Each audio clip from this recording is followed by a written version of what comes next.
What's it for? Is that what you want to know? You want to know what this is all about? Is that it, Gelfling? You don't know? You've never looked at the heavens.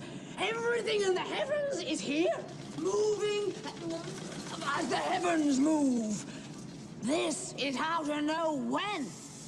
That's what. Suns, moons, stars. Yes, the angle of eternity.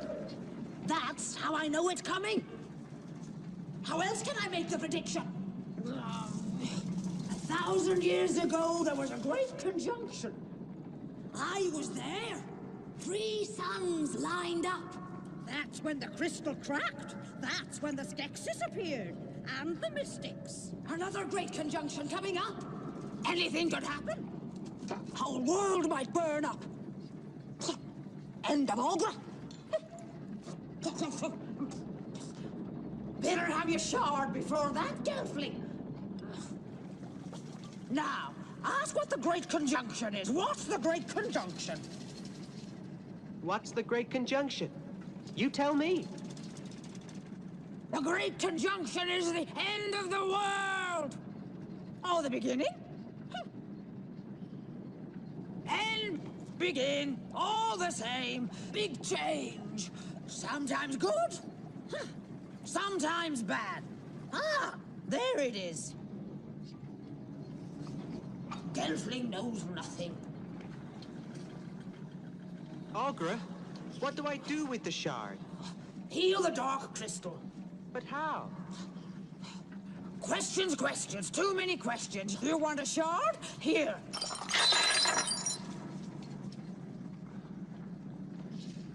Which one is it? Don't know.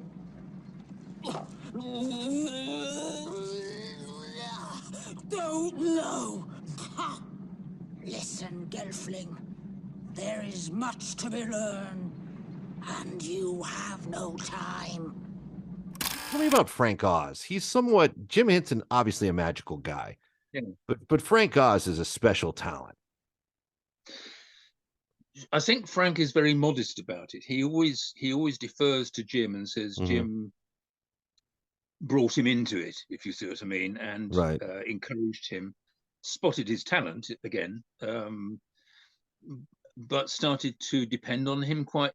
They did become a kind of a double act compared to the other Muppet performers, for instance. He and Frank were very close, but even so.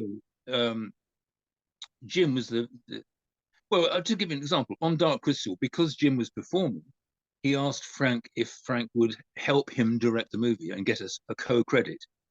Now, Frank had never directed anything before. So he says, and now he's a film director, right? He's directed several films. Now, he will still say, Jim gave me the chance to be a director.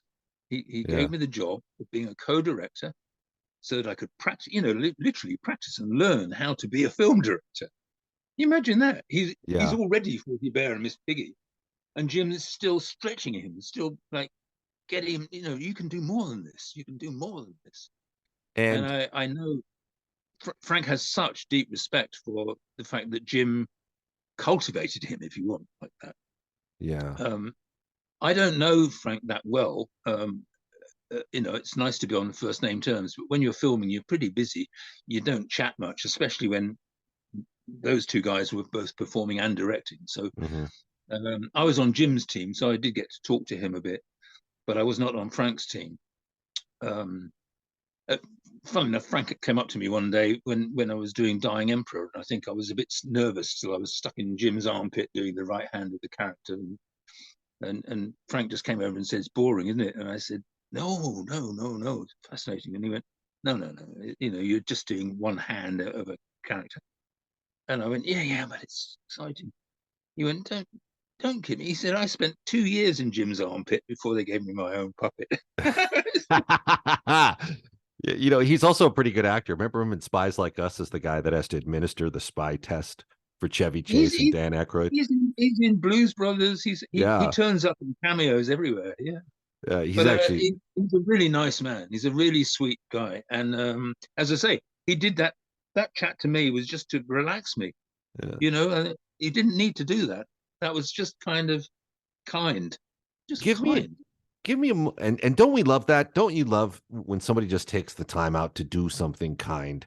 Isn't that what Yeah. really makes the world go round? Is that Sure. kind? Yeah, for sure.